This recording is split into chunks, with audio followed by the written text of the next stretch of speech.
Bismillahirrahmanirrahim. Assalamualaikum warahmatullahi wabarakatuh. Alhamdulillah wassalatu wassalamu ala Rasulillah wa ala alihi wa sahbihi wa man walah. Wa ba'd. For Parks people, Nabi SAW ketika tiba bulan suci Ramadan, beliau menjelaskan bahwa atakum Ramadan syahrun mubarak. Telah datang kepada kalian Ramadan, sesungguhnya dia adalah bulan yang penuh dengan keberkahan. Keberkahan artinya adalah berlimpah dan bertambahnya kebaikan. Kita ketika hidup di dunia pasti mengharapkan ada banyak kebaikan di dalam kehidupan kita.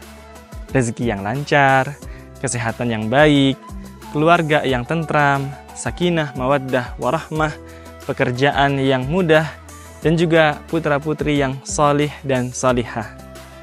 Kan tetapi itu semua akan menjadi sesuatu yang tidak bermanfaat dan tidak ada nilainya jika kebaikan-kebaikan tadi tidak kita bawa sampai ke akhirat.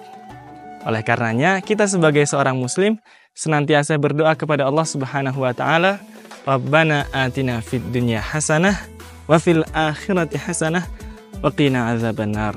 Ya Allah, anugerahkanlah kepada kami, berikanlah kepada kami kebaikan-kebaikan di dunia yang berbagai macam tadi, dan juga berikanlah kepada kami kebaikan-kebaikan di akhirat, dan jauhkanlah kami semua dari siksa api neraka. Pertanyaannya, gimana cara kita bisa membawa kebaikan-kebaikan di dunia tadi sampai ke akhirat? Karena Allah Subhanahu wa taala pernah menjelaskan, yauma la yanfa'u malun wala banun illa man atallaha biqalbin salim. Sesungguhnya pada hari kiamat itu harta dan juga anak keturunan tidak akan memberikan manfaat. Bahkan di ayat-ayat yang lain dijelaskan pada hari itu yauma yafirrul mar'u min akhihi wa ummihi wa abihi wa sahibatihi wa bani likulli imri'in minhum yauma idzin sya'nu yughni. Pada hari itu seseorang itu lari dari saudaranya, lari dari pasangan dan juga anak-anaknya, lari dari ayah dan ibunya karena mereka memiliki urusannya masing-masing. Bagaimana strategi agar kita bisa membawa cinta-cinta kita di dunia tadi sampai ke akhirat? Allah menjelaskan, illa man atallaha biqalbin salim, kecuali orang-orang yang datang kepada Allah Subhanahu wa taala nanti pada hari kiamat dengan hati yang selamat.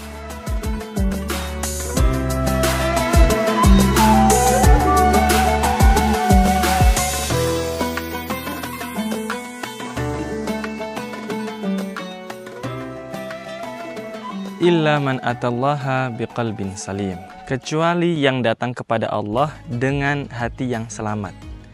Artinya, harta dan juga keturunan sebetulnya bisa kita manfaatkan atau kita bisa bersamai terus mereka hingga nanti berjumpa dengan Allah, tapi ada syaratnya, yaitu harus datang dengan hati yang selamat. Nah, di bulan Ramadan yang penuh dengan keberkahan dan juga kebaikan ini adalah momen yang paling tepat untuk kita bisa mendekatkan diri kepada keluarga dan juga bersama-sama dengan mereka lebih dekat kepada Allah Subhanahu wa taala. Caranya seperti apa? Kita gunakan momen-momen di bulan Ramadan agar kita bisa lebih romantis dalam ketaatan kepada Allah Subhanahu wa taala. Misalnya ketika kita sahur bareng keluarga, jangan sampai sahur itu cuma jadi formalitas aja supaya kita lebih kuat dalam berpuasa. Kita tanamkan kepada diri kita dan juga keluarga kita bahwa salah satu tujuan bersahur adalah untuk menggapai keberkahan yang Allah Subhanahu wa taala berikan bagi orang-orang yang sahur. Karena Nabi SAW bersabda, "Tasahharu fa inna fis sahuri barakah." Bersahurlah kalian karena sesungguhnya di dalam sahur tersebut terdapat keberkahan dari Allah Subhanahu wa taala. Kalau kita memahami bahwa ada keberkahan di dalam sahur, kita nggak akan malas-malasan dalam sahur. Karena kalau kita hanya memahami bahwa sahur itu agar kita kuat berpuasa, barangkali banyak di antara kita yang kuat puasa tanpa harus bersahur. Akan tetapi, tanamkan ini kepada keluarga kita, supaya kita semua antusias untuk sahur bersama-sama, agar mendapatkan keberkahan juga bersama-sama. Selanjutnya, jangan sampai kita kemudian setelah sahur, masing-masing kembali ke kamar, tetapi juga dilanjutkan dengan ibadah salat subuh berjamaah, bahkan kalau bisa bersama-sama ke masjid.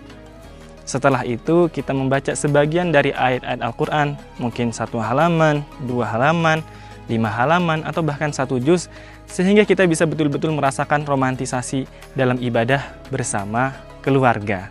Dengan cara seperti ini, kita bisa membawa keluarga kita bersama-sama dengan hati yang selamat, sehingga nanti bisa berjumpa kembali di dalam surganya Allah Subhanahu wa Ta'ala.